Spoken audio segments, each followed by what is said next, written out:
Bien, muy buenos días con todos y con todas. Espero que hayan descansado, ¿no? Y estemos renovados para este segundo día que pinta largo, porque habrán visto en el programa que es formalmente hasta las 8 de la noche. Ayer nos quedamos hasta las 7:30. Entonces esperemos poder también tener un buen manejo del tiempo, pero bueno, va a depender del tiempo también, del clima, ¿no? En esta conferencia magistral yo tengo el gusto y el honor de moderar y presentar a Jorge Calderón Gamboa. Jorge es un experto mexicano en derecho a la naturaleza, derechos humanos. Jorge es un abogado que ha trabajado de asesor en la Corte Interamericana de Derechos Humanos, ha trabajado en la Suprema Corte de Justicia de la Nación de México y ha tenido, insisto, una experiencia tanto nacional como internacional muy destacada, y por eso la Fundación para el Debido Proceso, DPLF por sus siglas en inglés, le encargó hace algunos meses la elaboración de este informe que hoy día Jorge les va a compartir y les va a presentar, y que ayer ustedes tuvieron la suerte de hojear en el resumen que hemos impreso, porque lo que se les entró ayer es el resumen del informe. El informe es más extenso y les anuncio que en algunos minutos ya estará colgado en nuestra página web, que ayer hay un malentendido por un tema absolutamente formal, pero hoy día se cuelga en la página web de DPLF y ustedes podrán descargarlo en forma totalmente gratuita, ¿no? ¿Cuál es la lógica? Que ustedes revisen el impreso, el resumen, y si les interesa algo, ¿no? Si les interesa, digamos, extenderse en un tema, etcétera, van al informe completo, lo bajan por internet, por PDF, y lo tienen en sus ordenadores. Esa es la lógica que siempre hemos tenido en DPLF. Bien, entonces Jorge expondrá el informe que se llama Derechos de la Naturaleza en México, o Desafíos y Balance y Retos en México, por 1 hora, luego cual, como siempre, tendremos una media hora para el diálogo con ustedes. ¿De acuerdo? Entonces, Jorge, de verdad que es un gusto, un honor tenerte aquí, y estamos seguros que este informe servirá no solamente para la península, sino también para México en esta reflexión sobre derechos de la naturaleza. Adelante y bienvenido. Muchísimas gracias, David. Pues buenos días a todos y todos. ¿Ahí se escucha? Sí, un poco más. Ok. Buenos días a todos y todas. Es un verdadero gusto para mí poder estar aquí con ustedes para poder presentar este informe. Quiero primeramente agradecer a Due Process of Law Foundation por vía de David Lobatón, que ha sido pues una gran oportunidad la que me han brindado de plasmar un tema que me parece apasionante, que me parece pues de vanguardia, novedoso, desde la experiencia de los derechos humanos, que es como en el campo en el que yo he venido trabajando, y derechos constitucionales, y hacia esta otra dimensión de derechos que vamos a estar discutiendo durante pues, todo este foro. Entonces agradezco obviamente a la directora, a Katia Salazar, a Daniel Sarequeira, al equipo de Sepsis por permitirnos estar aquí, y bueno, y a todos y todas ustedes por permitir que pueda compartir con ustedes estas reflexiones. Entonces, este informe que el día de hoy, digamos, da luz, después pues de un proceso de investigación y de plasmar las ideas, tiene como objetivo principal ver el estado de la cuestión, ¿no?, sobre los derechos de la naturaleza a nivel global, por eso decimos desarrollos, pero también aterrizarlo hacia lo que está pasando en México, que quizás comparativamente con otros países que van más avanzados pareciera poco, pero también nos sorprenderemos que hay cosas muy importantes en un lapso de tiempo bastante corto. Más, obviamente, todo lo que se está generando con investigaciones y todos estos debates que vamos a estar viendo estos días. Y de esa manera, como ha dicho David, el informe que tienen aquí ustedes hoy es un resumen. Tiene más o menos 22 páginas. El informe completo tiene, aquí les pongo el índice, tiene más o menos 83, bueno, 88 páginas. Entonces, sí, varias de las cosas que van a ver ustedes en el resumen, pues están mejor desarrolladas en extenso ahí, ¿no? Como con subapartados. Para efectos de esta presentación, pues vamos a concretarnos en puntos específicos de los que aborda el informe y principalmente en 7 apartados que quisiera comentar con ustedes, ¿no? El informe tiene una presentación, una introducción, la visión ecosistémica y jurisprudencia de la Tierra, desarrollos de los derechos de la naturaleza a nivel global, derechos de la naturaleza, vamos a tratar de ver su autonomía y formas de representación, los derechos de la naturaleza en México y esos balances y retos para los derechos de la naturaleza en México y a nivel internacional. Entonces, partiendo con el primer punto, vamos a decir que pues, los derechos de la naturaleza, como se ha venido comentando en las diferentes mesas, pues representan un nuevo paradigma, desde mi perspectiva, que cambia este enfoque antropocéntrico del derecho. En los últimos años también vamos a ver que México ha avanzado, o sea, en menos de una década, en el reconocimiento de estos derechos en al menos 5 constituciones y también vamos a ver muchas iniciativas y otros avances a nivel judicial. Pero aún también están pendientes diversas retos en su implementación y vías de regulación, pues al ser una materia bastante novedosa. Respecto al punto de la visión ecosistémica, el informe sostiene que debemos de transitar de una visión antropocéntrica a una visión ecosistémica, ¿no? Que también lo han llamado académicos ecocentrismo, biocentrismo, etcétera. Hay diferentes denominaciones, el informe lo plasma como ecosistémico. Y aquí esta viene a ser una contraposición con ese paradigma antropocéntrico. Decimos que este paradigma ecosistémico reconoce a los seres humanos como parte de la naturaleza, otorgándoles personalidad jurídica y requiere de una reubicación del ser humano en relación con su entorno. Entonces ya esto nos empieza a conducir hacia una reconceptualización de cómo hemos estado viendo tradicionalmente el derecho. Este enfoque implica también la interconexión o comprender esa interconexión del sistema, por eso dice ecosistémico, porque a fin de cuentas el planeta es un sistema y la función que cada entidad, ¿no?, de las que se ha estado reconociendo en este movimiento, sean ríos, bosques, montañas, especies animales, etcétera, cada una de ellas juega un papel fundamental en el sistema. Tradicionalmente, digamos, derivado un poco de las visiones judeocristianas y algunas, bueno, y de diferentes religiones y del pensamiento filosófico de muchísimos siglos, pues se veía al hombre como el ser máximo de la creación, ¿no? Y que todo estaba a su disposición. Y este nuevo paradigma nos invita a ubicarnos como seres paralelos con todos los demás otras entidades, tanto vivas como no vivas, como podría ser una montaña, pero que cada una de estas forma parte de ese sistema y provee una funcionalidad al sistema, ¿no? Entonces, aquí en esta imagen podemos ver un poco la idea de este paradigma ecosistémico de manera más ilustrativa.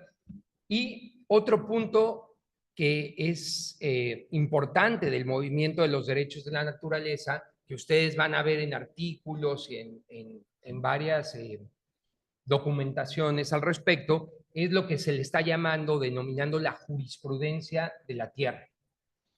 Entonces, este llamado jurisprudencia de la tierra, que para los que somos abogados quizás nos hace un poco cortocircuito, porque tradicionalmente jurisprudencia lo hemos entendido como aquellas tesis ¿no?, en el mismo sentido, sin ninguna, en contrario, etcétera, todo lo que tradicionalmente se usaba, pero a nivel internacional se le está llamando así al marco legal y filosófico que aboga por los derechos de la naturaleza, que enfoca en el reconocimiento de entidades, ecosistemas y especies con derechos inherentes, básicamente con personalidad jurídica. Entonces, bueno, esto el informe lo explica y dice, pues, de dónde vienen las fuentes que sostienen ese concepto de jurisprudencia de la tierra. Un segundo punto, apartado, es que aborda el informe son los desarrollos de los derechos de la naturaleza a nivel global. Y ahí el informe parte de antecedentes conceptuales. ¿De dónde deriva este concepto? Si bien podemos decir, pues las comunidades indígenas ancestralmente pues han tenido un vínculo con la tierra y esta visión ecosistémica se ha preservado, pero en Occidente tiene también algunos puntos de donde se puede destacar este reconocimiento, ¿no? El informe trata desde teorías, digamos, más filosóficas o antropológicas de Teilhard de Chardin, cómo veía ese sacerdote jesuita los sistemas, la conciencia, la evolución, hasta otros autores también importantes de principios del siglo pasado, que ahorita no me voy a detener eso, pero un punto clave, lo mencionaba ayer David, es este artículo de un profesor de Estados Unidos, Christopher Stone, ¿no? Que habla de si los árboles pueden tener derechos. Porque ese artículo no solo pues, es novedoso y provocativo en los 70s en su planteamiento, sino que detona una discusión muy interesante en la Corte Suprema de los Estados Unidos, en un caso de esa época de los 70s, que era el caso Sierra Club contra Morton, que trataba sobre una pista de esquí que iba a ser Disneylandia en esa región, y se estaba discutiendo si la organización Sierra Club podía reclamar que se iba a afectar, digamos, donde se iba a construir esa pista de esquí. Y eso detonó un debate de los jueces en ese momento de la Suprema Corte, y uno, que ahí se cita en el informe, particularmente hizo un voto razonado donde plasmó este concepto de los derechos de la naturaleza recogido citando el artículo de Christopher Stone. El caso ahí en particular iba más hacia si las ONGs podían tener legitimación activa para tutelar entidades, ¿no?, naturales y cuando ellos no tenían una afectación. Entonces, digamos, ese caso no se resolvió desde la perspectiva netamente como hoy estamos discutiendo derecho a la naturaleza, sino de si las ONGs podían reclamar o no, pero en ese marco es que se da esa discusión y en ese voto razonado queda plasmado por este juez de la Suprema Corte estadounidense estas ideas, ¿no? Y es muy interesante, cuando estaba haciendo el informe, leer acerca, el juez tenía una casa de campo en el norte de Estados Unidos, y él era una persona bastante conectada como con la naturaleza, o sea, parece que los hábitos le daban esa sensibilidad como para estar considerando, imagínense, en los 70s, meter ese tipo de cuestiones. Entonces, me parece que, bueno, es bastante rescatable y es pues un detonante en cierta forma. Por ahí en los 80s, en Naciones Unidas, se aprueba la Carta de la Naturaleza, que si bien no hablaba con un lenguaje como hoy lo conocemos de derechos de la naturaleza, sí pues habla de naturaleza y reconoce a la naturaleza, digamos, como un sujeto de protección, ¿no? No personalidad jurídica, pero sí sujeto de protección. Entonces es un antecedente importante. Y después vamos a ver que si bien hemos hablado mucho pues de la Constitución de Montecristi en Ecuador en 2008, lo que pasa después en Bolivia, etcétera, en realidad uno de los precedentes más importantes que se da en 2006 son las ordenanzas en Pensilvania, en Estados Unidos. Comunidades campesinas, rurales, no indígenas, que se organizan. Ellos tenían un tema de desechos de lodos tóxicos en su territorio y ellos, la comunidad se une y decide emitir una ordenanza, que es una figura que en Estados Unidos las comunidades pueden, colectivos, generar, y ahí le reconocen a su territorio como sujeto de derecho para prohibir que se le están dando esos vertideros de lodos tóxicos en su territorio y crean un sistema de guardianía. Entonces, inclusive antes que el Nueva Zelanda, con el caso Wangani, podemos datear cómo estas ordenanzas de Pensilvania fueron un detonante importante. Hubo ahí, eso se le debe también a unas ONGs estadounidenses, una que se llama el Centro, bueno, ahí está citada en el informe, no lo digo para no errar bien el nombre, pero fueron activistas los que detonaron esto. Y hoy en día en Estados Unidos es uno de los países que tiene más entidades reconocidas sujetas de derecho vía ordenanzas. O sea, ya en estados como California, Pensilvania, etcétera. Entonces, también para empezar a ver ese contexto que es mucho más rico que solo que se diga, no, pues solo surgió de Latinoamérica, la Pachamama. No, o sea, resuene y rebota en muchas otras culturas con otro tipo de cosmovisiones, ¿no? ¿Por qué? Pues porque hay algo en común, ¿no? Que toda humanidad tenemos, que es proteger a la naturaleza. Y, por supuesto, uno de los antecedentes, o digamos el detonante clave, pues es la Constitución de Montecristi de Ecuador de 2008, que ya reconoce, así con toda explicidad, los derechos de la naturaleza, ¿no? Y una serie de conceptos atribuidos a esos derechos. Entonces, obviamente, este sería el primer marco legal llegado al máximo nivel, que por supuesto ayuda a acelerar todo este movimiento, con después un rebote en Bolivia, ¿no? Con la ley de los derechos de la naturaleza, etc. Bueno, también a nivel de Naciones Unidas, o sea, porque todo esto que estamos viendo es un surgimiento a nivel local, ¿no?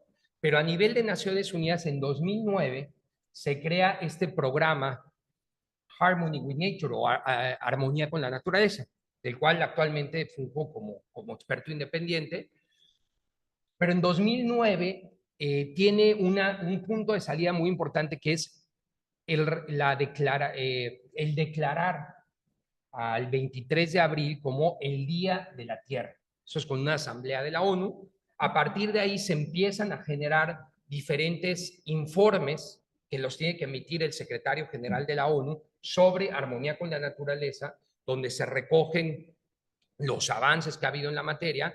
Ese día, en abril, en el marco del Día de la Tierra, se hace un diálogo interactivo en la Asamblea General de la ONU, con todos los estados de la ONU, ahí en el Salón del ECOSOC, y se exponen y se dicen por parte de los expertos y expertas, pues los avances que ha habido. El informe de 2023 acaba de salir hace un mes, ustedes lo pueden consultar, también está citado ahí en el informe, y pues recoge toda esta tendencia. Entonces es impresionante cómo también en Naciones Unidas, aunque digamos no es un programa acogido por todas las naciones o mayoritario, pero tiene su espacio los derechos de la naturaleza, y el propio secretario general,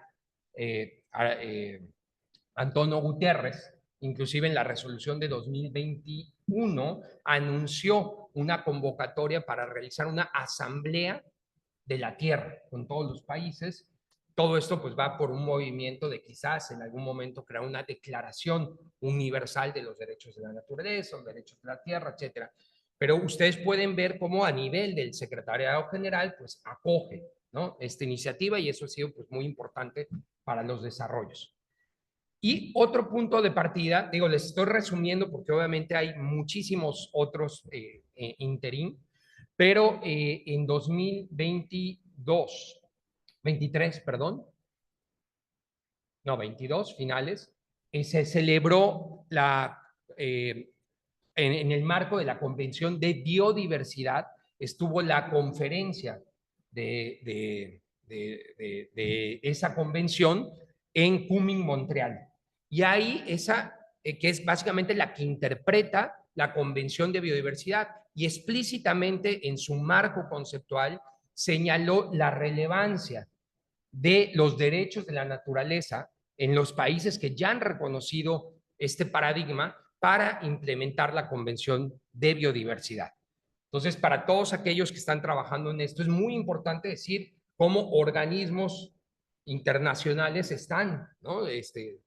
Específicamente anclándose y en el reconocimiento de derechos de la naturaleza ya en tratados internacionales y sus órganos interpretativos. Ahí lo pueden consultar en el informe. Bueno, también decimos que actualmente existen más de 400 iniciativas en 30 países que proponen el reconocimiento legal de entidades naturales. Muchos de ellos pues ya se han recogido aquí. Y en el informe dividimos las que se han reconocido en el plano legislativo y las que se han reconocido vía el plano judicial. Y ahí decimos que son al menos pues en 5 continentes de nuestro planeta ya existen este tipo de reconocimientos. Por ejemplo, en América del Norte, ya dijimos estas ordenanzas. En Estados Unidos, lo que ayer Dania nos comentaba sobre los Innu en Canadá. México, si se considera también parte de América del Norte, pues 5 constituciones. En América del Sur, pues ya tenemos la Constitución de Ecuador, todos los avances de Colombia. En Panamá existen también reconocimiento legal de los derechos de la naturaleza. En España, ¿no? En Europa, pues tenemos lo que ya nos comentaron ayer sobre el Mar Menor.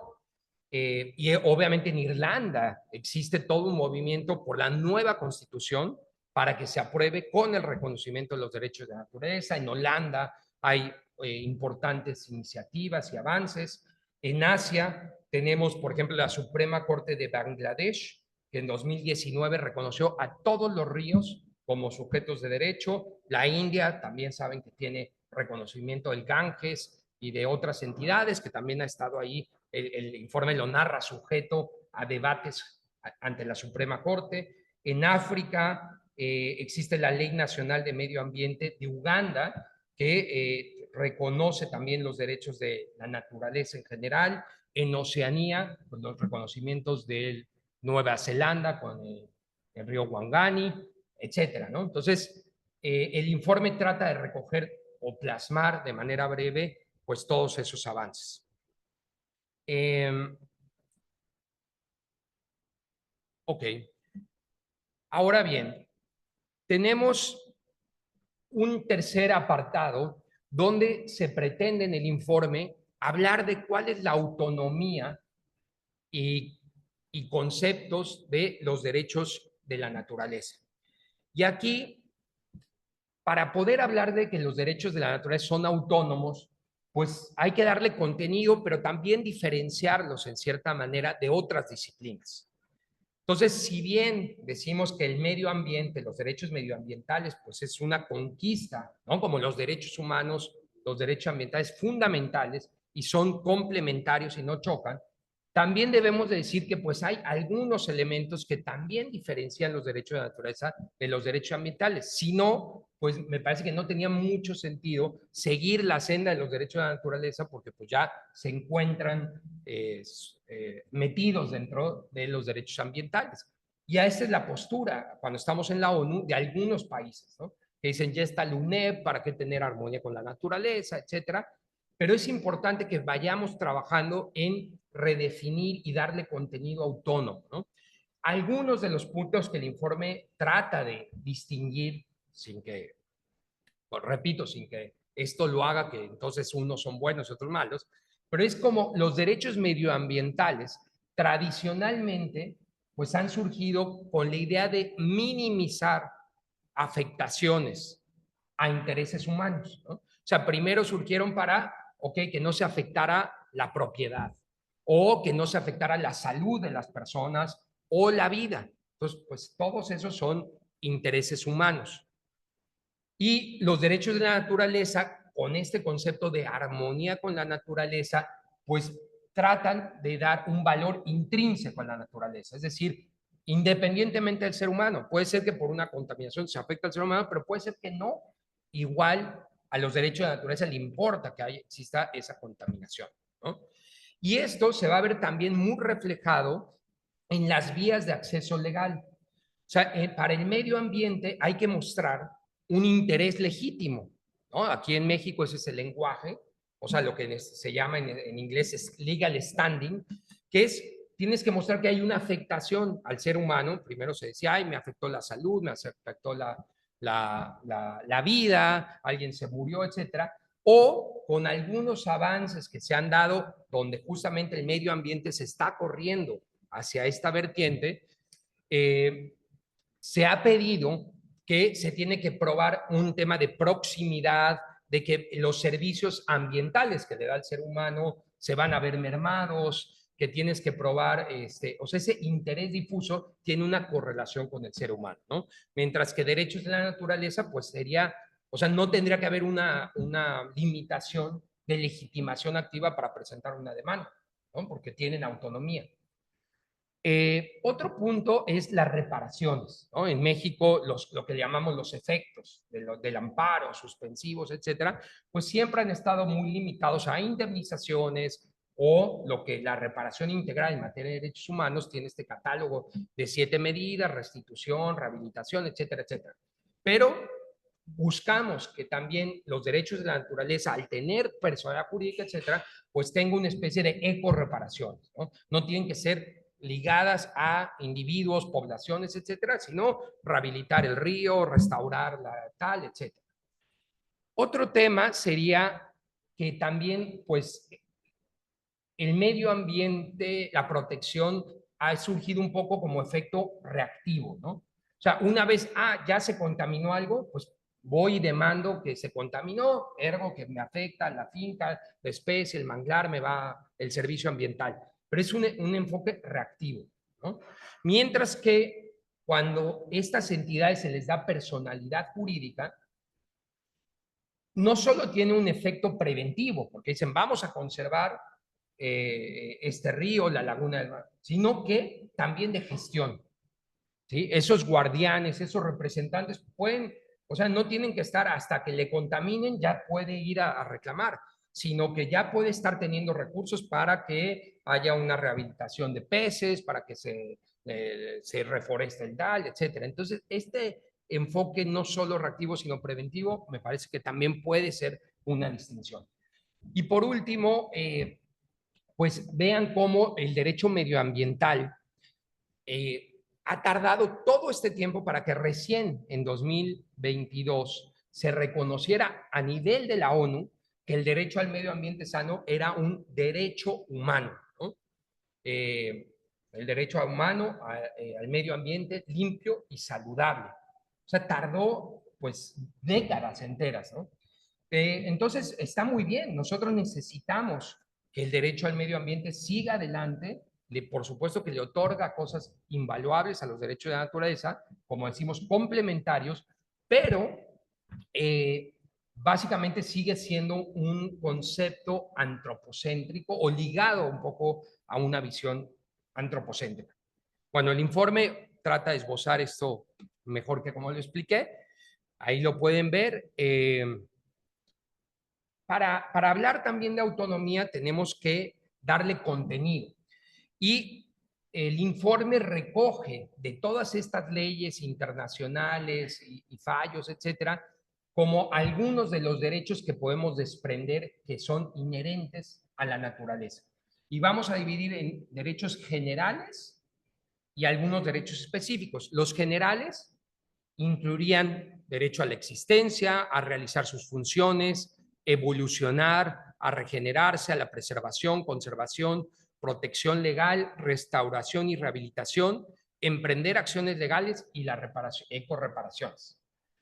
Entonces, el informe trata de definir, ¿no? Es un intento de definir cada una de ellas, como cuál es el contenido, cuál sería el contenido de cada uno de sus derechos. Que en muchas legislaciones los tenemos mencionados, pero poco van a ver que no están desarrollados como de qué trata cada uno y en qué se diferencia cada uno, porque podrían parecer algunos como lo mismo. Entonces, bueno, en el informe humildemente se trata de hacer una una propuesta sobre su contenido, su alcance y contenido, y veamos cómo esto así en sí no lo tiene el derecho al medio ambiente. El derecho al medio ambiente tiene algunos componentes de la conservación, la protección, pero aquí por eso podemos hablar de esta autonomía, ¿no? Desde la existencia, etcétera. Ahora, eso decimos que serían al menos estos 9 derechos, al menos, que tendrían en general los derechos de la naturaleza, pero también hay derechos específicos por cada entidad. Por ejemplo, los ríos, ¿no? Que también se habla que tienen el derecho a fluir, a alimentar sus afluentes, habría derechos de animales específicos, etcétera. Entonces, acá lo que se invita es que este movimiento de derecho de la naturaleza pues sea casuístico, ¿no?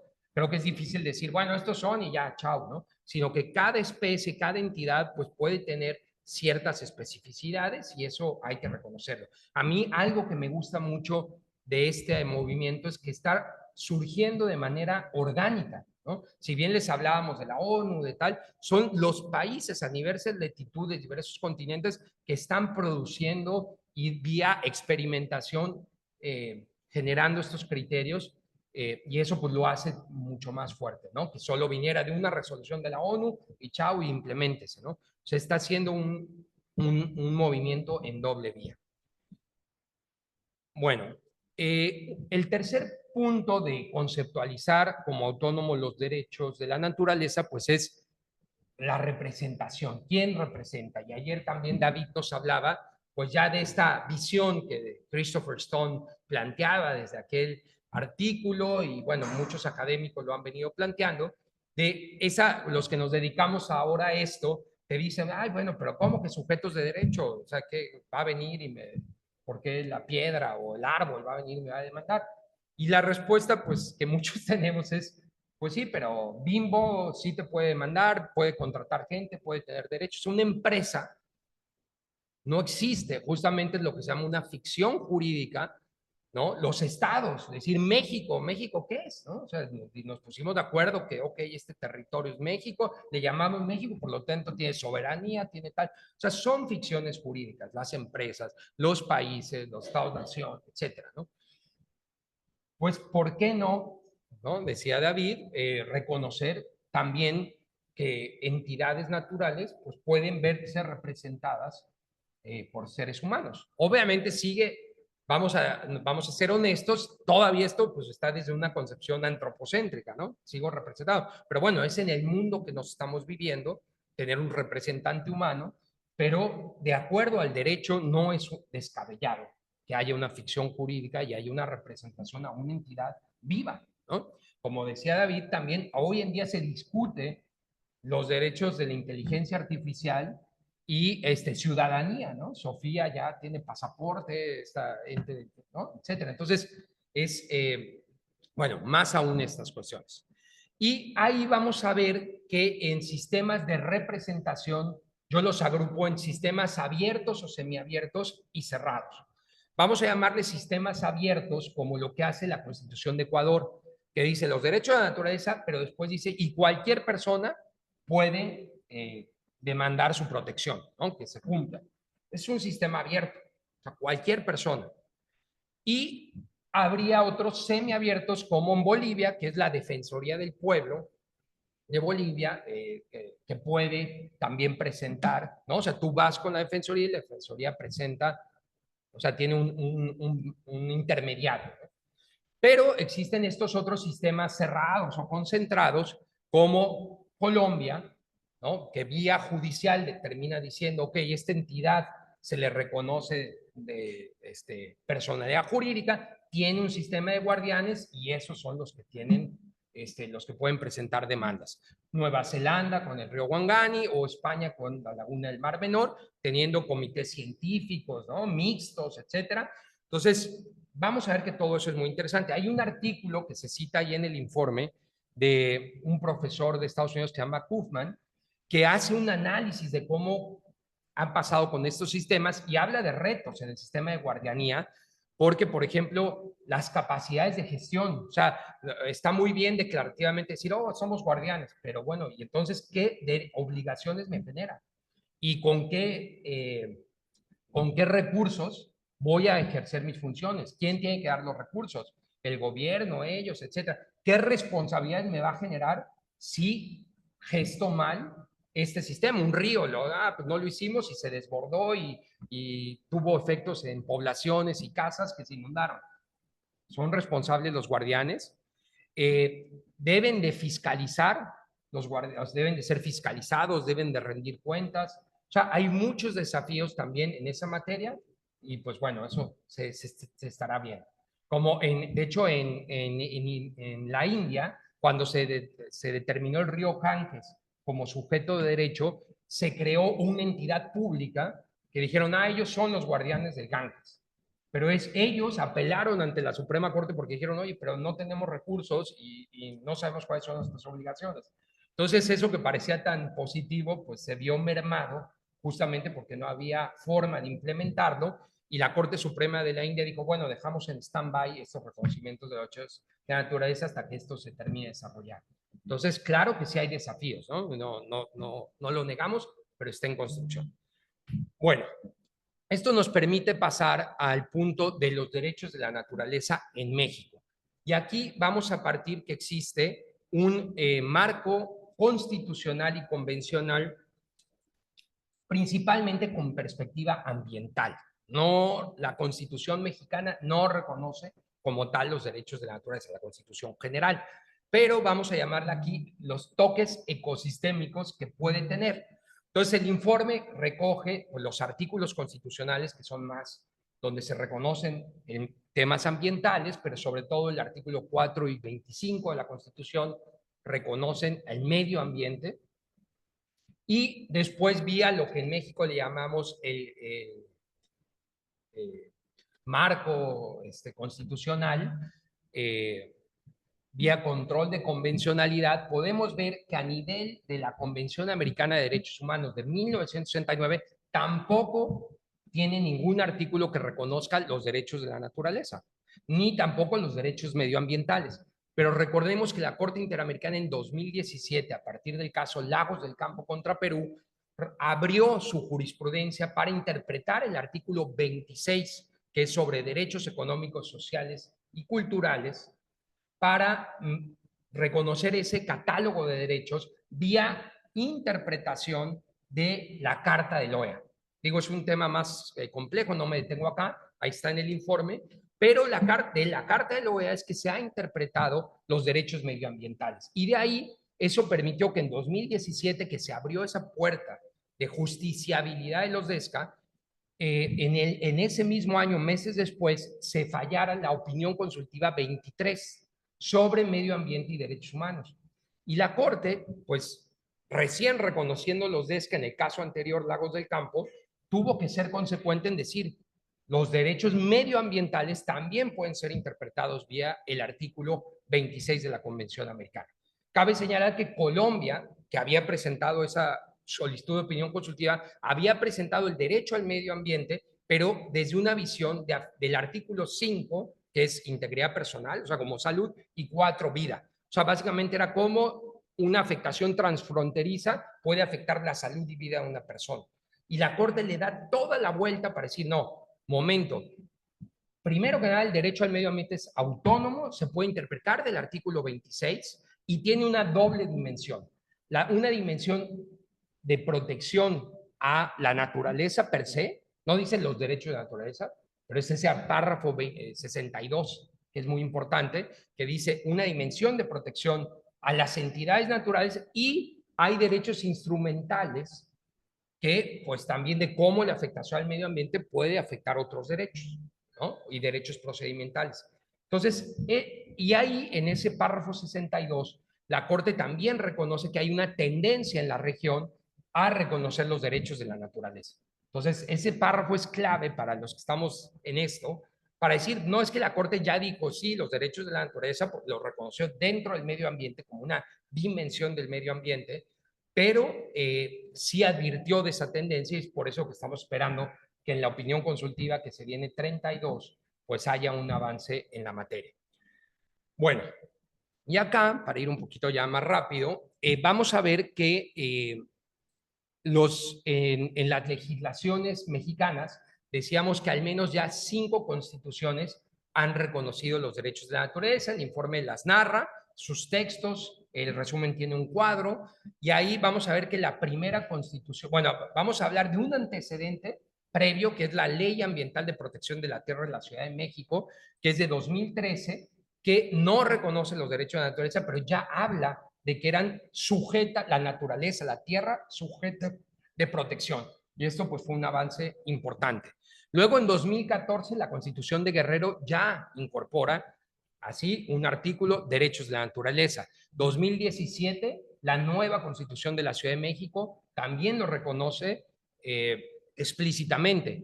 Colima en 2019, Oaxaca en 2021, con el antecedente de que en el Estado de México, en 2022, hay esta ley para el fomento y protección de variedades locales del maíz del Estado de México, que tiene ciertos aspectos de reconocer al maíz como entidades endémicas y que tienen derechos. Y finalmente, este año, a principios de este año, en el Estado de México también se reconocen los derechos de la naturaleza.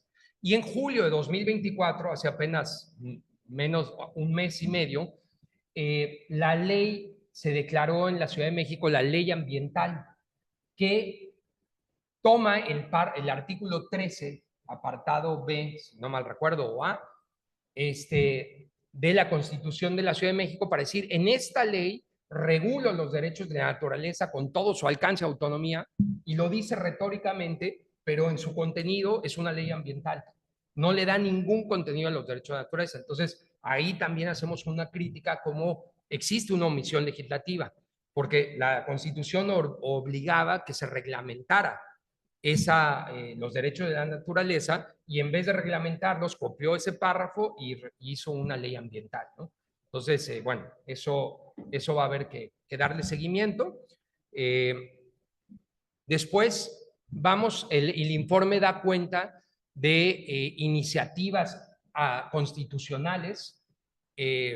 Ahí ustedes las tienen, para al menos 6 iniciativas de diferentes partidos, lo cual pues, también es positivo, ¿no? Como que hay diferentes visiones para plasmar en la Constitución General los derechos de la naturaleza, y también iniciativas particulares, no constitucionales, pero como la nueva ley de aguas, la iniciativa para reconocer derechos de los ríos y fuentes hídricas, y recientemente en la Ciudad de México yo tuve la oportunidad en un parlamento de presentar una iniciativa que reconoce y regula justamente los derechos de la naturaleza para atender esa omisión legislativa que sucedió en el Congreso hace un mes y medio. Bueno, después el informe da cuenta también de casos judiciales. ¿Cuáles son los casos que se recogen aquí? No cualquier caso que hable de protección medioambiental, sino los que tienen como cierto contenido de derechos de la naturaleza, ¿no? Entonces, aquí en este foro pues van a ser presentados varios de ellos, por eso no me detengo, pero vean, está la granja porcícola en común, la de anillos de cenote en la península de Yucatán, zoológico de Xochilpan, Guerrero, el caso del elefanta Eli en la Ciudad de México, que ese caso está por vía de una CEFA, una solicitud de ejercicio de facultad de atracción ante la Suprema Corte, las abejas de Jopelchep, que aquí nos van a narrar también en las siguientes mesas de ese caso, los casos de la tauromaquia y peleas de gallos en Nayarit, de las corridas de toro en Ciudad de México y peleas de gallos en el estado de Veracruz. Todos esos son casos donde hay ciertos aspectos donde se están alegando protección a los derechos de la naturaleza, pero por ejemplo, estos casos de peleas de gallos y toros, es muy interesante cómo la Suprema Corte, sea la primera sala o la segunda sala, los han bateado vía decir como cuestiones formales. No, es que en uno era un decreto y eso más bien por vía competencial no tiene facultad Nayarit para decir que son patrimonio de la humanidad. Entonces, más que entrar al fondo a decir, oye, no, las corridas de toro es un daño animal o la pelea de gallo, se va por una cuestión más bien de facultad de competencias. Igual en los casos por ejemplo, el de las corridas de toro en la Ciudad de México, que estaban suspendidas otorgó y levantó la suspensión para decir, bueno, no, porque hay interés, hay personas que tienen ya contratos y entonces vía una suspensión no se puede ahorita afectar esos derechos de las personas que ya tienen contratos, sino que es un tema de fondo. Entonces, realmente ninguno de esos que están al menos ante la máxima autoridad de México realmente le ha entrado al fondo, ¿no? En el caso del elefanta Eli, que ya tiene un contenido de las seres sintientes o los animales, pues al menos la admisión de la CEFA, pues advierte que se pueden ver temas de fondo, ¿no? Pero no ha pasado. Y recientemente ante la Comisión Interamericana de Derechos Humanos llegó un caso sobre pelea de gallos, pero eran justamente las asociaciones gallísticas, creo que era Nicaragua, ahorita no me acuerdo, está en el informe, que decían, no, es que nuestro derecho cultural, nuestro derecho no, Costa Rica, perdón, muchas familias vivimos de las peleas de gallos y los españoles lo trajeron, es importantísimo para nuestra cultura, y la comisión vía informe de admisibilidad le dijo, hizo un test de proporcionalidad y dijo, a ver, ¿la prohibición en Costa Rica es legítima? Sí. ¿Es necesaria? O sea, prohibirlo está bien, sí. Es bueno, test de proporcionalidad es legalidad, necesidad, ahorita se me va, y proporcionalidad en estricto sensu, etcétera. Corre el test de proporcionalidad y termina declarando que no, es más, no se va a meter porque está bien la prohibición. O sea, básicamente sí entra al fondo, ¿no? Entonces, bueno, esto está recogido en el informe, los invito pues, para que lo vean. Ahora, el otro apartado, ya voy a ir un poquito más rápido, pero habla de vías de protección alternativas para los derechos de la naturaleza en México a nivel internacional. Entonces, ¿qué es lo que el informe intenta aquí? Es decir, ok, si bien a nivel constitucional general no están reconocidos, entonces no los puedes llevar como un derecho constitucional en México o netamente ya convencionalizado, porque también está desarrollado pues a medias tintas en el sistema interamericano. Hay una vía que es los estados que ya tienen reconocidos derechos de naturaleza, estos 5 estados que mencionamos, pues ya podrías litigar directamente con el precepto constitucional, aunque no haya leyes reglamentarias. Pero donde no, pues podemos acudir a otras vías alternativas que cobijen de alguna manera derechos de naturaleza. Entonces, una de ellas es esta que ya les narré, que es la dimensión de protección de la naturaleza de la opinión consultiva 23, que es reconocer a medio ambiente con una doble dimensión y una dimensión que protege a las entidades por sí mismas, independientemente de los seres humanos, y así lo dice el párrafo 62 retóricamente, pero entonces sería utilizar ese artículo 26 de la convención para darle contenido de alcance a la pretensión que uno tiene, ¿no?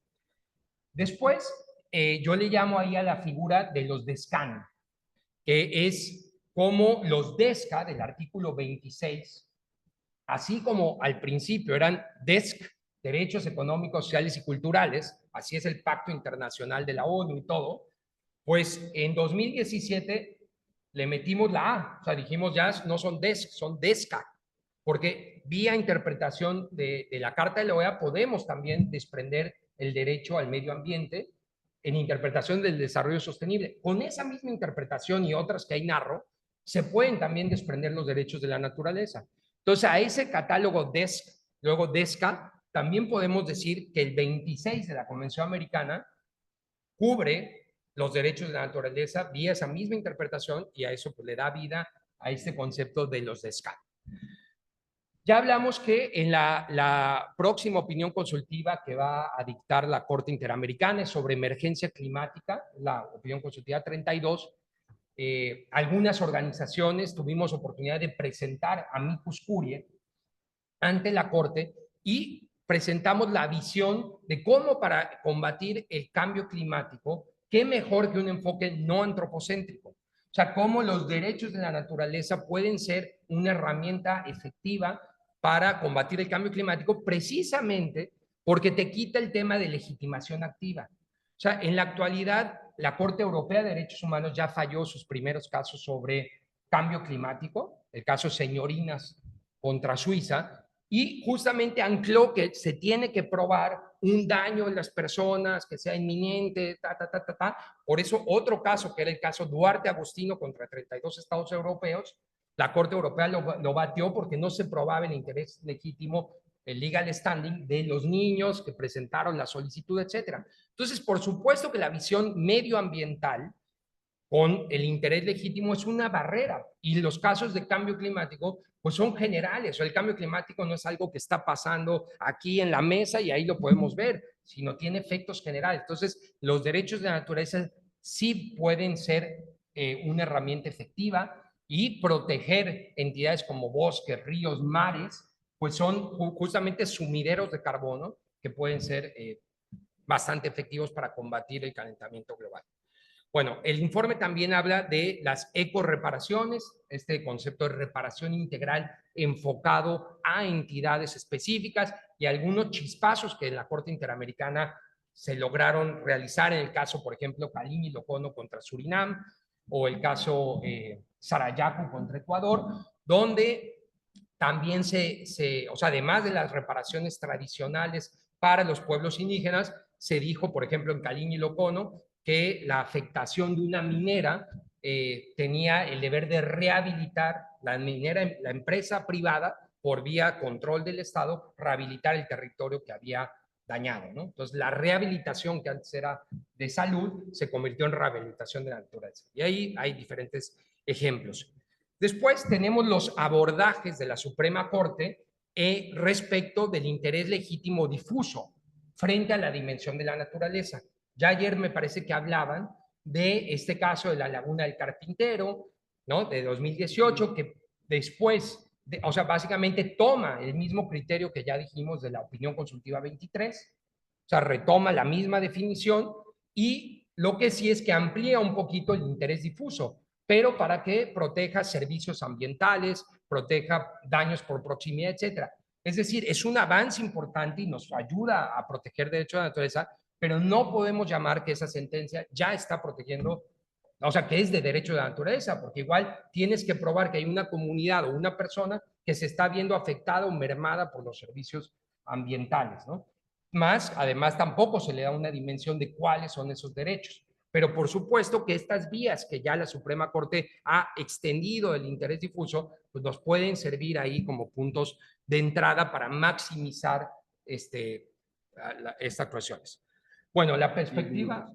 Ok, perfecto. La perspectiva indígena también es fundamental, la habla el informe, como pues muchos de los casos que se han estado narrando en estas mesas tienen que ver con comunidades indígenas que tienen una facultad mayor quizás de probar esa interconexión con entidades naturales, y bueno, ahí hay como todo un campo fértil para poder llevar a cabo litigios estratégicos.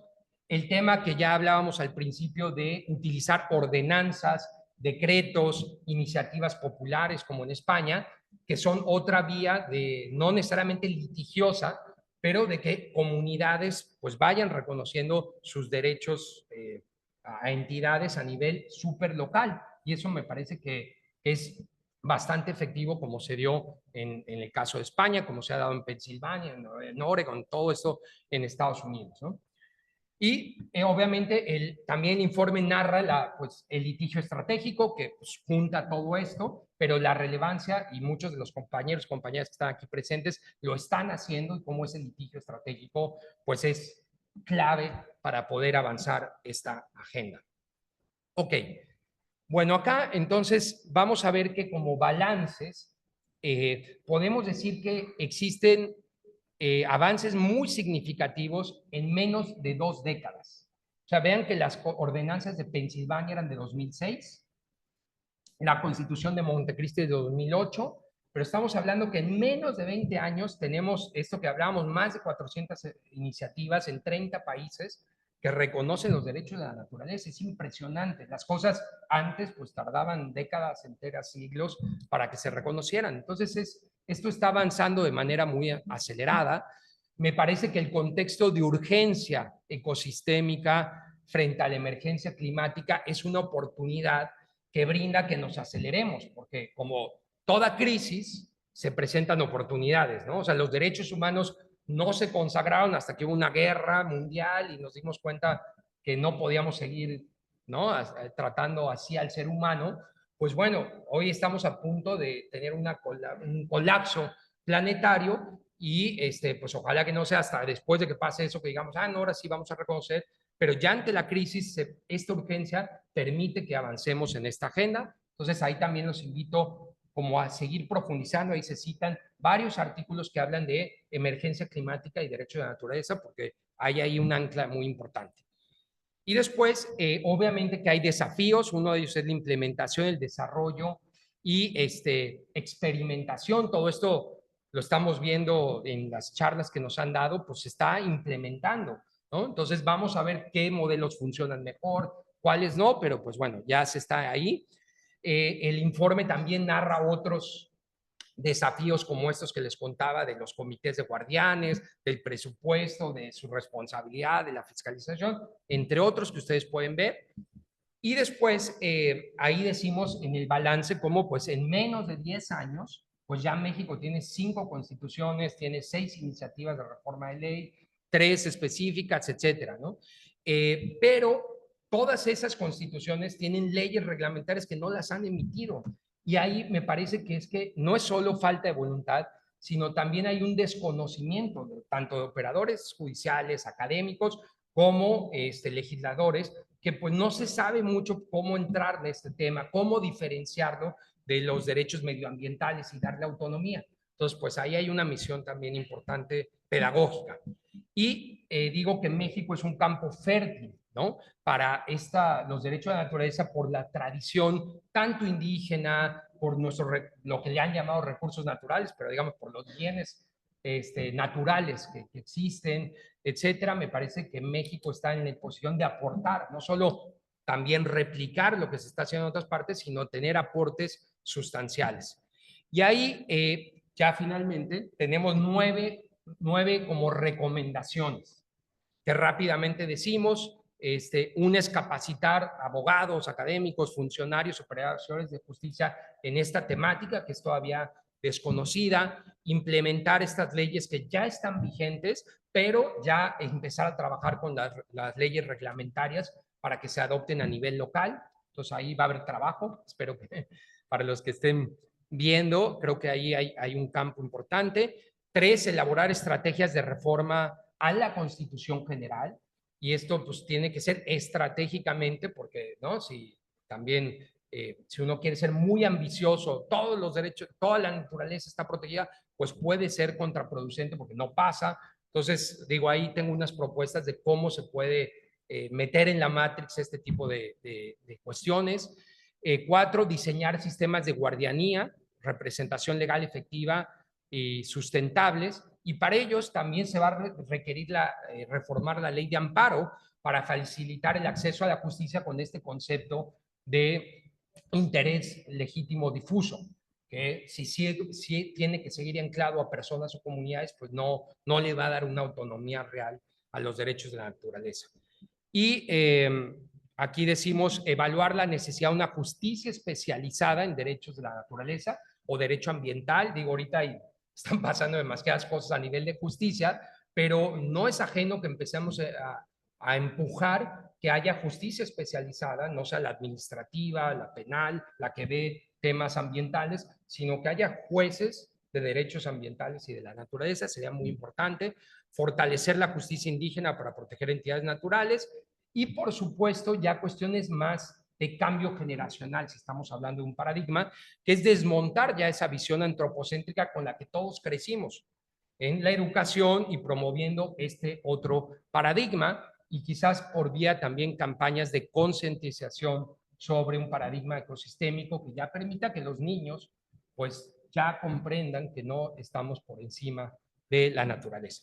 Y terminamos con la frase del jefe de Seattle, de la tribu Suquamish, que dice: la tierra no nos pertenece, nosotros pertenecemos a la tierra.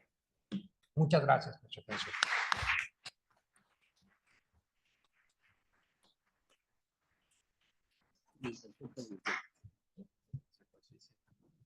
Muchas gracias, Jorge. Muy interesante. Has abordado varios temas de mucho interés. Yo también tengo una pregunta, pero voy a dar la oportunidad para que el público formule algunas preguntas. Recogemos, si les parece, dos o tres, ¿no? ¿Quién quiere preguntar? A ver, primero levantó Karen ahí al fondo. Luego acá hay, sí, dos, cuatro, ya, correcto, correcto, seis preguntas, ya, y siete. Entonces, son siete preguntas que la vamos a ordenar en dos rondas. La primera ronda de cuatro y la segunda de tres. Karen, justo el primero. Yo tengo el micrófono, pero. Claro, Karen claro que sí. primero. Les pido nada Sí, más dos claro. cosas. Una, si quieren que les escuchen en las redes sociales, que se peguen al micrófono. Dos, como pueden ver, hay alta demanda de participaciones, así que les pedimos brevedad, no nos cuenten sus vidas ahorita, solo la pregunta o comentario. Muchas gracias por la presentación. Mi pregunta es si pudieras profundizar en la diferencia en el abordaje de los derechos que tratan sobre animales y maltrato animal específicamente, y los derechos de ríos, cuerpos de agua, naturaleza y ecosistemas, y también pensándolo desde qué imaginarios vienen, como qué similitudes y qué diferencias tienen en el tratamiento de estos casos. Perdón, pero esa segunda parte no te escuché. ¿Cuál? No, la segunda, La segunda parte. Que tienes que levantar más la voz. ¿Similitudes tienen en cómo se abordan estos casos? Los de animales con... Ok, sí. Lola. Sí, Jorge, muchas gracias por tu maravillosa exposición. Yo una pregunta y un comentario. Mi pregunta sería si ya han habido algún tipo de casos, de litigios que se hayan derivado de las reformas constitucionales, de las constituciones del Estado, o cambios de políticas, porque creo que a veces pensamos solo en litigios y no en las responsabilidades que deberían de derivarse a los poderes públicos. Y luego el comentario que a mí sí me preocupa que convirtamos los derechos de la naturaleza en algo autónomo, porque por el contrario creo que uno de los grandes problemas que también hubo con los derechos humanos es pensarlos dependientes, independientes, cuando todos están interrelacionados. Y sobre todo pensándolo porque una manera de fortalecer vía alternativa sería fortalecer un pluralismo jurídico intercultural al que no se ha llegado en muchos de los países de Abya Yala. Porque tú lo apuntas ahí, la justicia indígena, pero no solo la justicia, sus sistemas normativos y la formación de jueces en derecho indígena. Y tendría que ir de la mano para mí. Sí, sí. Y después sí, y después, pero primero está acá, allá, ¿no? Ya, después ella, primero Vivi y después usted, señor juez, y de ahí le pasa el micrófono al caballero que está delante.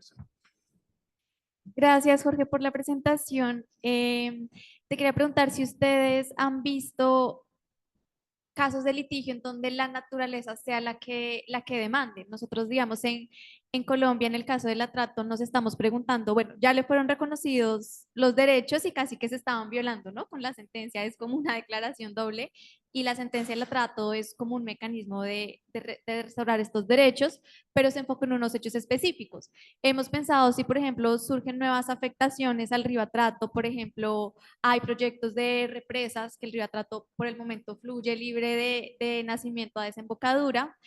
Digamos, ¿cuál sería la vía judicial para activarlo? Sería mediante una acción de tutela, que es como el amparo acá. Se puede hablar, por ejemplo, de que el río presente con su personería jurídica una denuncia penal, ¿no? Como cuáles son estas vías judiciales que se podría activar la naturaleza actuando a través de sus representantes legales o guardianes. Gracias, Viviana. Señor juez, por favor. Sí, gracias. Bueno, nuevamente es súper interesante lo que nos acabas de comentar. Muchas gracias. La pregunta es, dentro de los retos, a mí me parece que uno de los más importantes es cómo se va a hacer exigible todos estos tratados, toda esta información, la Constitución. Por ejemplo, para no entrar a hacerlo muy extenso, el Acuerdo de París que México firmó desde 2016 establece cero deforestación para 2030 y, bueno, una serie de obligaciones. Sin embargo, posterior a eso, pues vemos lo del Tren Maya, vemos que se sigue deforestando en nuestro país, vemos que no se cumplen las suspensiones emitidas por los jueces federales, no se cumplen las determinaciones que emite ni siquiera la Suprema Corte. Ante esta situación de que las autoridades son omisas o no quieren cumplir, ¿de qué manera consideras que se puede lograr más allá de lo que establecen las leyes, los tratados, lo que sea, cómo hacer para que las autoridades realmente se concienticen de que este es un problema que nos va a afectar a todos y que, por supuesto, pues tendrán que cumplir las determinaciones judiciales. Gracias. ¿Les parece ahí hacemos un corte de las 4 preguntas? Ok, ¿Contestas? sí. Y ahí las otras 3. Usted ya puede tener el micrófono, pero en la siguiente ronda. Adelante, Jorge. Perfecto. Bueno, primero, en relación a los derechos de los animales con los derechos de la naturaleza, justamente ese es un debate interesante, porque hay compañeros o compañeras que a lo mejor cuando hablan derechos de la naturaleza no incluyen mucho el tema animales, o como lo ven como algo, o sea, como sí, pero no, ¿no? Y hay otras personas que totalmente, ¿no? Dice, bueno, claro, dentro de los derechos de la naturaleza tienen que estar los derechos de los animales. Y justamente para hacer este informe yo tuve que tomar esa decisión y dije, no, por supuesto que hay que recoger también lo que hay respecto de derechos de los animales, aunque tiene un poco su propia especificidad, entra dentro de este paraguas, digamos, de los derechos de la naturaleza. Entonces, en el informe, digo, acá ya no lo pude narrar, pero cito, de hecho, cuáles son varios autores, ¿no? Porque, digamos, el tema de protección de los animales ya surge desde el siglo pasado en Inglaterra, hay casos muy exitosos de litigio estratégico, hay ONGs muy importantes, ¿no? En el mundo sobre temas de los animales, pero también antes iban como desde la perspectiva de protección frente a maltrato, hacinamiento, etcétera, ¿no? No dándoles una especie de autonomía o personalidad jurídica. Entonces, estos casos que yo narro, bueno, entonces, por un lado, en el informe, yo cito como estas, la declaración de Cambridge, o sea, hay varias declaraciones también a nivel internacional, académicas sobre todo, o de soft law, que reconocen a los animales como seres sintientes y conscientes, ¿no? Etcétera. Pero, por otro lado, por eso en el informe, en la parte de los casos, si ves, la mayoría tratan como temas animales, ¿no? Y bueno, ahí van a estar los desafíos, ahí tienes junto a Jorge con el tema de las abejas, pues de cómo se pueda avanzar en unir, quizás sintetizar estas dos disciplinas, lo que ha avanzado derechos de los animales con derecho de la naturaleza y hacerlas una para dar una mejor protección. Entonces, siento que es un tema que iba por cuerdas separadas y ahorita pues empieza a tener puntos en común y pues ahí se están complementando. Pero mi visión del informe fue considerar derechos de los animales dentro del paraguas del derecho de la naturaleza. Respecto a la pregunta muy interesante que nos haces, Lola, ajá, justamente el tema de autonomía quizás viene un poco de mi formación en el sistema interamericano y en tribunales. No quiere decir que no sea complementario e interdependiente. De hecho, justamente los derechos humanos, decimos, son interdependientes, interconectados, conglobados, etcétera. Pero eso, en el lenguaje, por lo menos del sistema interamericano y de México, no quita que tenga cada derecho a autonomía. Y un poco, ¿por qué viene mi insistencia? Porque a nivel, por ejemplo, cuando debatíamos en la Corte Interamericana los DESCA, se decía, no, es que esos ya están metidos, los derechos sociales, por ejemplo, salud, ya está metido en el derecho a la integridad o en el derecho a la vida. Entonces, decir, no, el derecho a la salud es un derecho autónomo, o sea, aunque está interdependiente y interconectado, tiene un contenido propio. Y esa autonomía, no autonomía de que entonces no se ve con otros, sino esa autonomía le daba posibilidad de que entonces sí tiene obligaciones, tiene ta.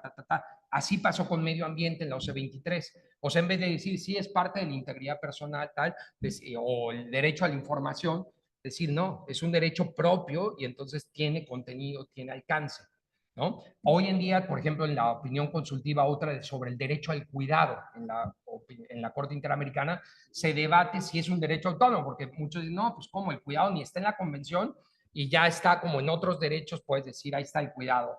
No, pero si le das autonomía, entonces tiene todo un catálogo de, ¿no? Entonces, por ahí va, digamos, mi insistencia en decir, sí está interconectado, es complementario al medio ambiente, pero también tiene una autonomía que le puedes dar, porque si no, lo que nos está pasando en muchos foros es que el derecho al medio ambiente ya te come los derechos naturales y te dicen, no es necesario. Ya todo está en la protección del medio ambiente, en las normas, ya está cubierto todo. Entonces, por ahí va, pero ese es solo como más a lo mejor un tema dogmático, cómo se explica. Y por supuesto, el tema de pueblos indígenas va en la misma sintonía. O sea, yo creo que los avances que tenemos a nivel sistema interamericano sobre protección al medio ambiente se dieron en casos de pueblos indígenas. Y el contemplar la cosmovisión indígena, etcétera, es la que ha detonado que se pueda contemplar este párrafo 62 y otras cuestiones.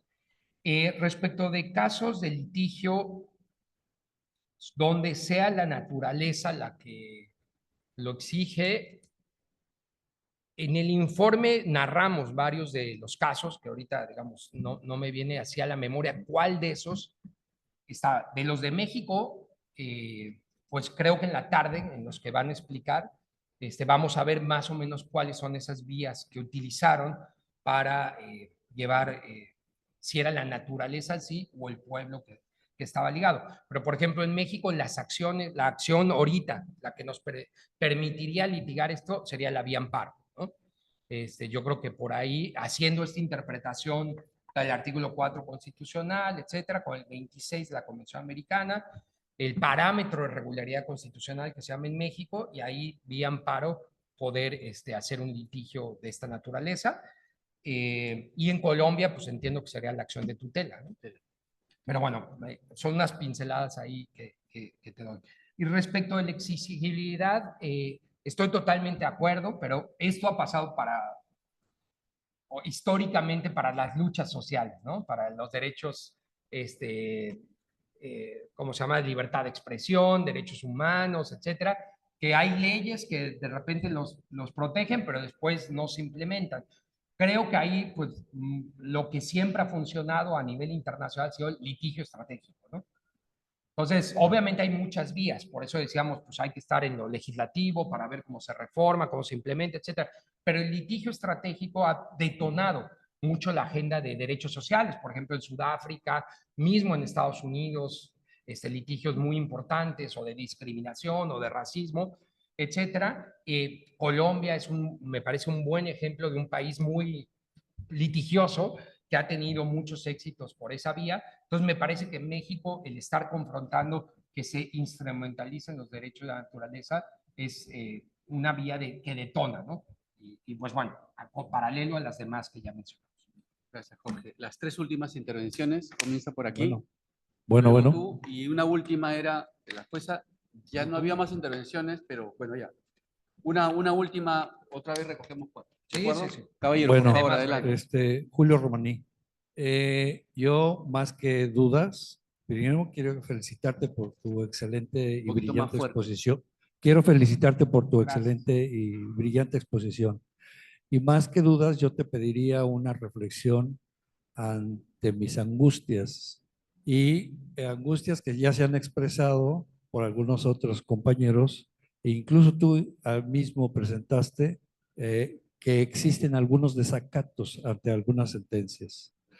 Entonces, eso en el escenario político actual que estamos viviendo me preocupa bastante, y sobre todo porque nuestro primer conferencista nos decía que necesitábamos un imaginario jurídico que pudiera fortalecer esta nueva emergencia de los derechos de la naturaleza para fortalecerla de manera científica, sólida y bien consolidada, ¿no? Entonces, tengo una preocupación por lo que también nos había señalado la doctora Rabasa, señalando que es muy probable que la Unidad de Conocimiento Científico y Derechos Humanos de la Suprema Corte de Justicia sufra algunos embates por quien la impulsó, ¿no? O sea, por la figura que la impulsó, no está muy bien, pues, vista por algunos otros poderes en México. Yo quisiera que me regalaras una reflexión al respecto, porque creo que áreas como esta de conocimiento científico de la Suprema Corte de Justicia son esenciales y cruciales para poder impulsar ese imaginario jurídico que requerimos para seguir fortaleciendo los derechos de la naturaleza. Y bueno, nuevamente felicidades por su exposición. Muchas gracias. ¿Le puede pasar el micrófono a la señora jueza, por favor? Ahí. Y después Rodrigo. Gracias. Esta es nada más una idea que se me viene como solución, pero no sé si lo que voy a decir está muy descabellado. Pensando en el acceso a los derechos de la naturaleza, porque veo que los ejemplos que están dando y los avances jurisdiccionales son a partir del análisis de los derechos vía conexión con animales. Y me gustaría más ligarlo hacia la biodiversidad. Y si bajo esta perspectiva suena descabellado, podría decirlo, sí. Entonces, si ya tenemos instrumentos para proteger ciertas áreas de naturaleza vía áreas de protección, que sean las áreas naturales en las que nosotros, vía jurisdiccional, pudiéramos reconocer cuáles son los derechos de la naturaleza inherentes a cada una de las áreas. No sé si esto se pueda elaborar, es decir, y que bajo esa perspectiva, entonces incluso argumentos como de la legitimación nos ceden muchísimo, porque ya no tenemos que andar analizando incluso cuáles son los servicios ambientales, sino porque nos hemos dedicado únicamente incluso no bajo una perspectiva de proximidad, sino de utilización del servicio ambiental. Y sí requerimos cierta prueba, pero bajo un reconocimiento de cuáles son los derechos de la naturaleza que están intrínsecos en cada administración, bajo una perspectiva de biodiversidad y no de cada uno de los animales, no sé si esto pueda sostenerse. De acuerdo. Okay. Le pasa al caballero. Sí, sí. Y de Muchas ahí gracias. Rodrigo. Ahí cerró. Sí, mi pregunta es respecto a la constitucionalidad de los legisladores locales de reconocer derechos de la naturaleza, ¿no? Por tres aspectos. Uno, en la teoría constitucional de las constituciones locales realmente no está tan desarrollada en México y quizá queda aún la duda o no es una pregunta-respuesta de qué lugar guarda la Constitución en comparación a la Constitución General. Esa es como una de las tres cosas que quisiera aportar a la pregunta. Perdón, ¿puedes volverme a decir eso? Sí, ¿toda la pregunta? Sí, o sea, ajá. Ok. Planteamiento. Es la constitucionalidad del reconocimiento de la facultad que tienen los legisladores locales de reconocer derechos de la naturaleza en constituciones locales. Okay. ¿Sí? Uno, el tema de la teoría constitucional poco explorada y que no sabemos aún qué nivel jerárquico guarda las constituciones locales con relación a la Constitución General. Dos, pues la Constitución General tiene un principio antropocéntrico justamente, ¿no? Por el tipo de sistema jurídico en el cual se desarrolla y de ahí que exista el derecho humano medioambiente sano, el principio de desarrollo sustentable, etcétera, etcétera, ¿no? Y tres, propiamente las facultades concurrentes en materia de medio ambiente, que parece que están bien delimitadas y que podemos observarlas a partir del artículo justo del 27 constitucional, que habla justamente de los recursos, etcétera, etcétera.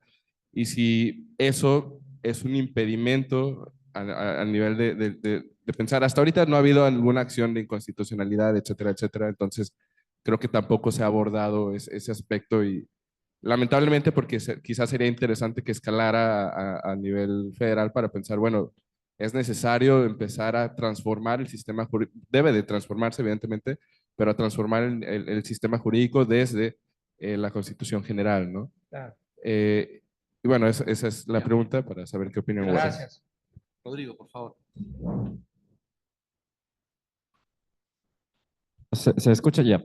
Muchísimas gracias, Jorge, por el informe. Felicidades y enhorabuena también de PLF.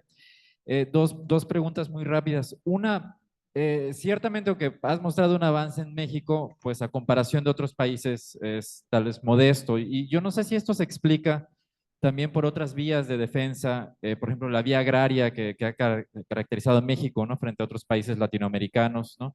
O también el tema de derechos de pueblos indígenas, ¿no? Entonces, no sé cómo ves estas vías de defensa de la naturaleza no necesariamente son en todos los casos agrarios y pueblos indígenas, pero bueno, si tienes algo al respecto. Y otra pregunta que tal vez no haya sido para nada el objeto de interés del informe, pero a mí me interesa mucho es si tienes algo sobre las personas, los sujetos que han impulsado estas iniciativas, estas reformas, porque hay casos como las ordenanzas de Pensilvania, donde no son comunidades indígenas, ciudadanía, digamos, y en México, pues mucha participación de abogadas, abogados, algunas de ellas van a estar exponiendo más adelante.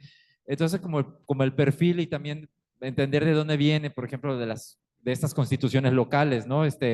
Hay grandes conflictos socioambientales ahí, o sea, ¿qué está pasando que llevó a esos cambios, ¿no? Particularmente en los casos de constituciones locales. Ya las iniciativas concretas creo que nos las van a presentar con más detalle en las siguientes mesas. Y de nuevo, muchas gracias por la presentación. Gracias, Rodrigo. Yo quiero... Sí, por favor. Perdón, pero quiero hacer una pregunta. Por favor. ¿Ya? Claro. Ya, miren, no, es un tema respecto a la ficción jurídica, ¿no? Que es un argumento, creo, importante para sustentar la incorporación en el Estado constitucional de los derechos a la naturaleza, sea, ¿no?, por vía legislativa, sea por vía jurisprudencial. Pero claro, yo he usado ese argumento que tú también usas, ¿no? Pero yo quería que un comentario, una reacción tuya, un contraargumento que suele hacerse a que si las personas jurídicas como Bimbo, ¿no?, o Chevron, ¿no?, te pueden demandar, pueden construir una demanda y no existen.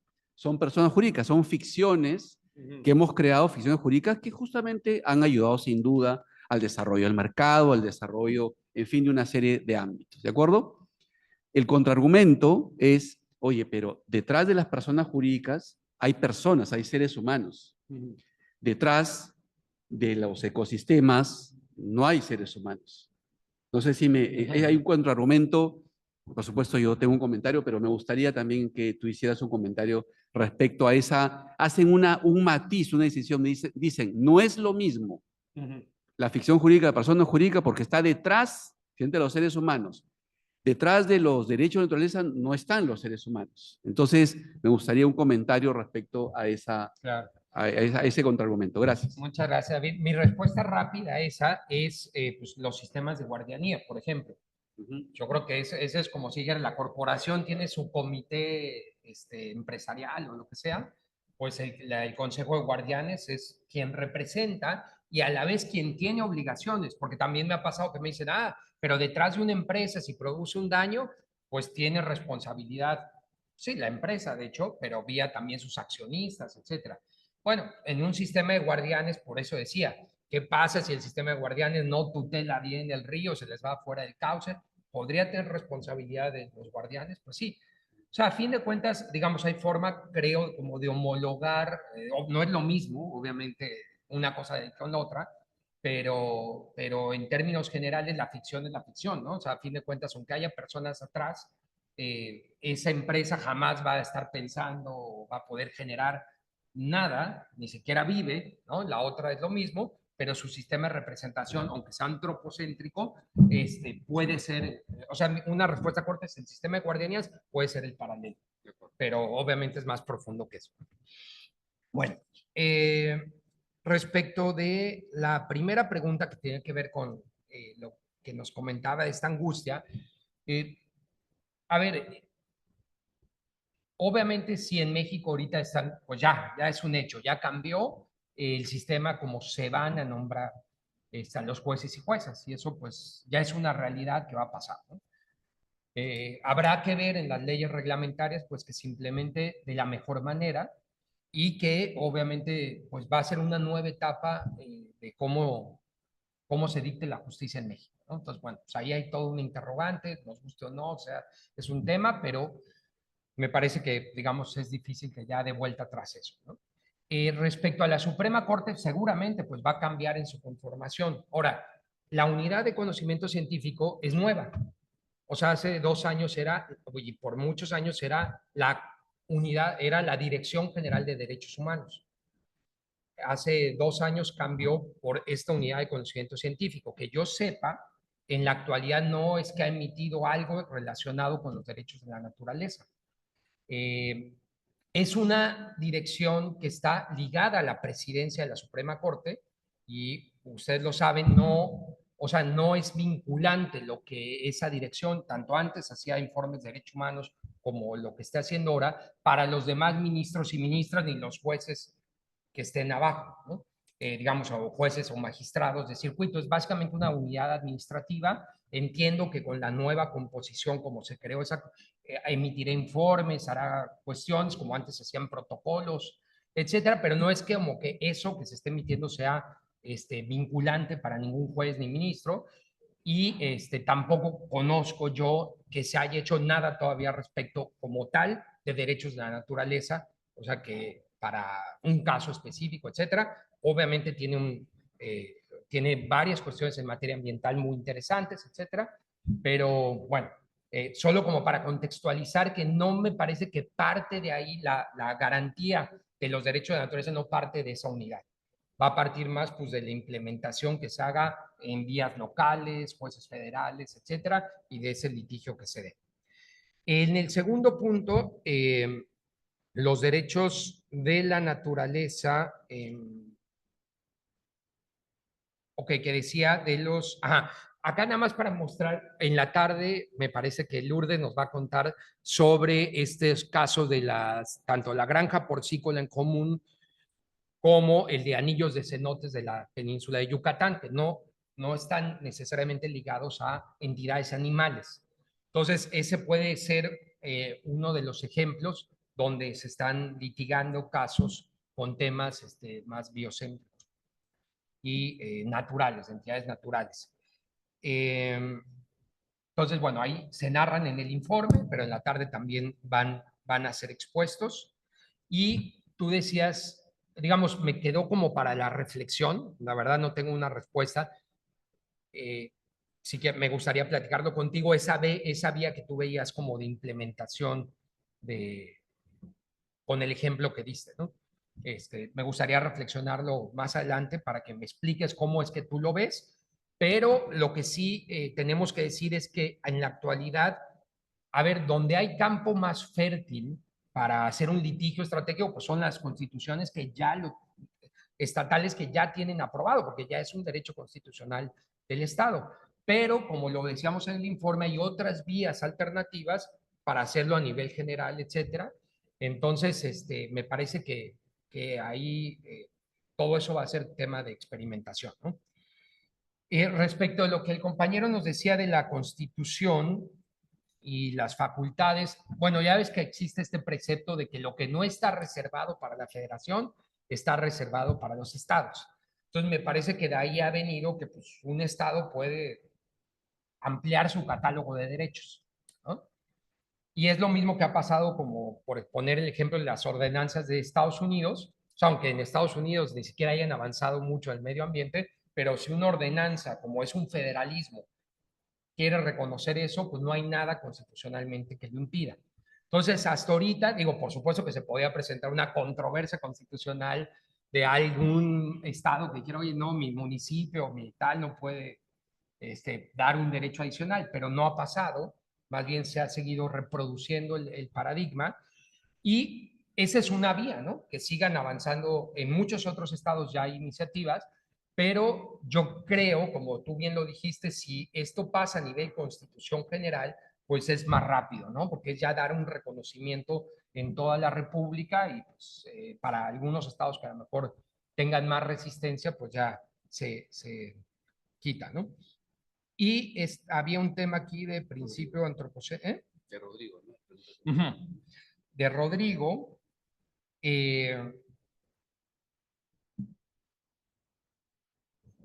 Ok, esto era lo de que si las personas, ¿verdad? Hablábamos de las vías agrarias, eso. Sí, me parece fascinante. Ya en el informe, la verdad, no me metí como a esas otras perspectivas, pero por supuesto que tienes toda la razón. Seguramente la vía agraria, el tema del ejido, obviamente por temas indígenas, que eso sí los toco. O sea, hay otros mecanismos legales que no necesariamente sean el amparo, inclusive vías penales, etcétera, que pueden servir, pero me parece fascinante irlo pensando, irlo desarrollando.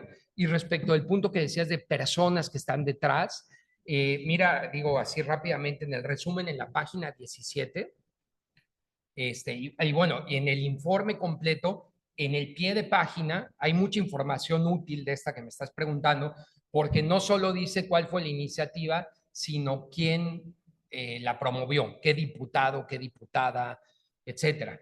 Entonces ahí tú puedes ver en la página 17, por ejemplo, en las iniciativas de reforma constitucional, dice de qué partido es, qué persona, etcétera. Entonces, pues ahí podemos ver que son bueno, los políticos, digamos, que pueden estar detrás, y por supuesto hay organizaciones, ¿no?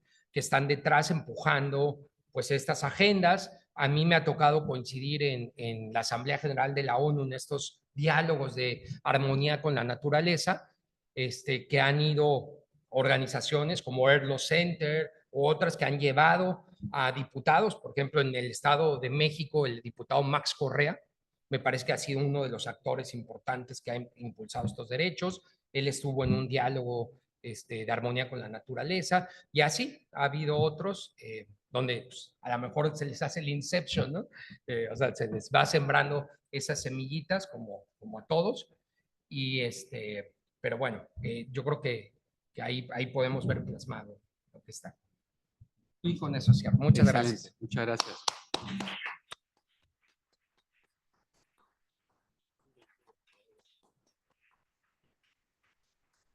Muchas gracias a Jorge, creo que ha sido un diálogo muy interesante. Podemos seguir dialogando informalmente en el break que tendremos. Rodrigo, ¿te parece que tengamos solo 15 minutos de break para poder un poquito, ¿no?